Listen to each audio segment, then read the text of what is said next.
श्री गणेशाय नमः। श्री गुरुभ्यो नमः। श्री सरस्वत्यै नमः।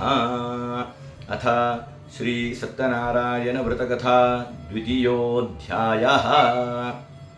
महाविष्णूंनी जे नारदांना सत्यनारायणाची पूजेची सविस्तार माहिती सांगितली ते सर्व ऋषीवर्यांना सूतपुराणिकांनी सांगितली।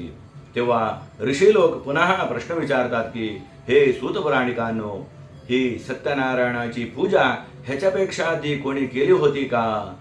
त्याची सविस्तार इतिहास आम्हाला सांगा। तेव्हा सूतपुराणिक सांगतात की कश्चित काशीपुरे रम्ये ह्यासीर विप्रोति निर्धनः। अत्यंत पुराण प्रसिद्ध असा काशीपुरी क्षेत्रात एक अत्यंत गरीब ब्राह्मण राहत होता। तो ब्राह्मण विद्या विनयाने संपन्न झाला होता, तरी सुद्धा त्याला उद्योग मिळत नव्हते। घरी असलेली सर्व संपत्ती संपत आली होती। त्या ब्राह्मणाच्या घरी वृद्ध आईवडील होते, छोटी छोटी मुलं होती, बायको, ह्या सर्वांची उदरनिर्वाहाची मोठी जबाबदारी त्या ब्राह्मणाच्या खांद्यावर आली होती। भिक्षा मागून जीवन करण्याची परिस्थिती त्या ब्राह्मणाला आली होती। अत्यंत दैन्यतेचं जीवन त्या ब्राह्मणाला भोगावं लागलं होतं। कितीही कष्ट परिस्थिती आली तरी सुद्धा त्या ब्राह्मणाने नाही धर्म सोडला, नाही सत्य सोडला। एक दिवशी तो ब्राह्मण भवती भिक्षां देहि, भवती भिक्षां देहि असे भिक्षा मागत मागत काशीपुरी नगरात फिरत असताना त्या ब्राह्मणाला त्या दिवशी 1 रुपये सुद्धा भिक्षारोपाने भेटले नव्हते। आज 1 रुपये सुद्धा भिक्षारोपाने भेटलेले नाही। आज काय आम्ही उपवाशी पडावे काय, अशी चिंता त्या ब्राह्मणाला आली होती।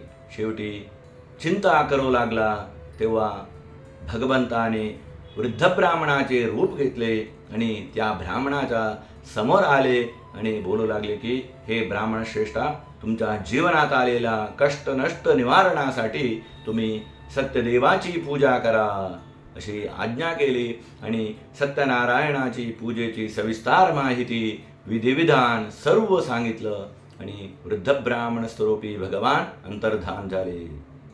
आपल्या समोरच घडलेल्या या घटनेने तो ब्राह्मण संतुष्ट झाला। म्हणे माझ्यावर भगवंताची कृपा झालेली आहे असे त्याने विश्वास ठेवला आणि हातात भिक्षा नसताना सुद्धा संतुष्ट मनाने तो ब्राह्मण आपल्या घरी गेला आणि आई वडिलांना, बायको, मुलांना सर्वांना बोलवून सांगितले की आज मला सत्यदेवाची पूजा करण्याचे आदेश झालेला आहे असे सांगितले आणि संकल्प सुद्धा त्याने केले।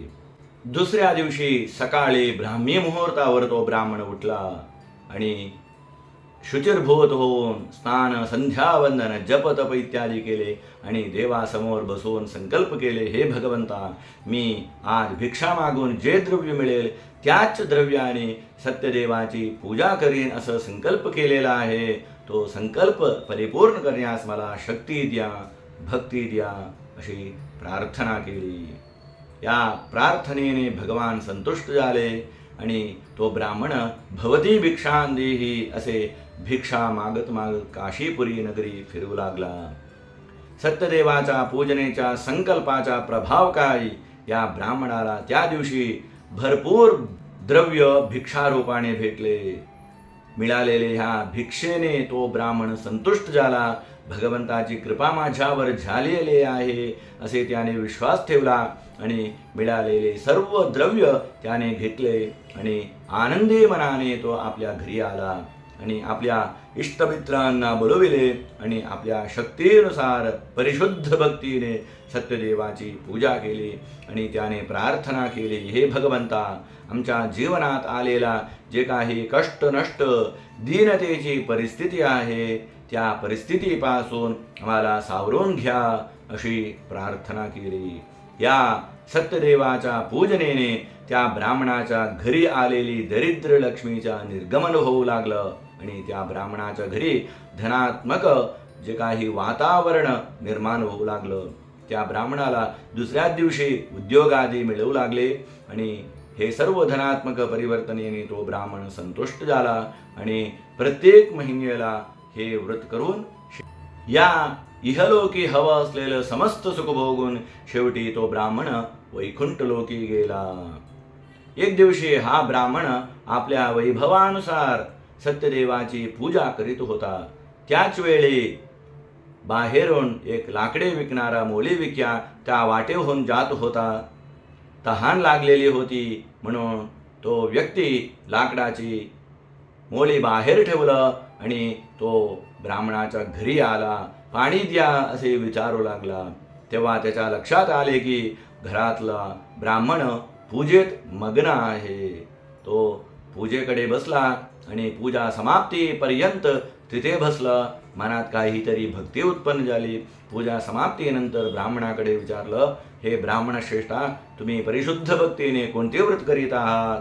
तेव्हा ब्राह्मणाने सत्यदेवाची पूजाची सविस्तर माहिती सांगितली. तो मोलीविक्या संतुष्ट झाला आणि भगवंताचा प्रसाद घेतला आणि पाणी पिऊन मनात संकल्प करू लागला की आज गावात लाकडे विकून जे द्रव्य मिळेल त्याच द्रव्याने मी सुद्धा सत्यदेवाची पूजा करीन असं त्याने संकल्प केला आणि लाकडाची मोळी मस्तकावर घेतलं आणि शहरात लाकडे विकण्यासाठी गेला. संकल्पाचा प्रभाव काय? त्या मोली विक्याला त्याच दिवशी लाकडाचा मूल्य पहिल्या दिवशी पेक्षा 4 पटीने वाढलेला होता. भरपूर लाभ झाला. ह्या धनात्मक परिवर्तनेने तो मोलीविक्या संतुष्ट झाला आणि आपल्या घरी जाऊन आपल्या बंधू बांधवांना बोलवून परिशुद्ध भक्तीने सत्यदेवाची पूजा केली. या पूजनेने तो मोलीविक्या सुद्धा सुखी झाला आणि या इहलोकी हवं असलेलं समस्त सुख भोगून शेवटी वैकुंठ लोकी गेला. इति श्री स्कंदपुराणे रेवाखंडे सत्यनारायण व्रतकथायां द्वितीयोऽध्यायः.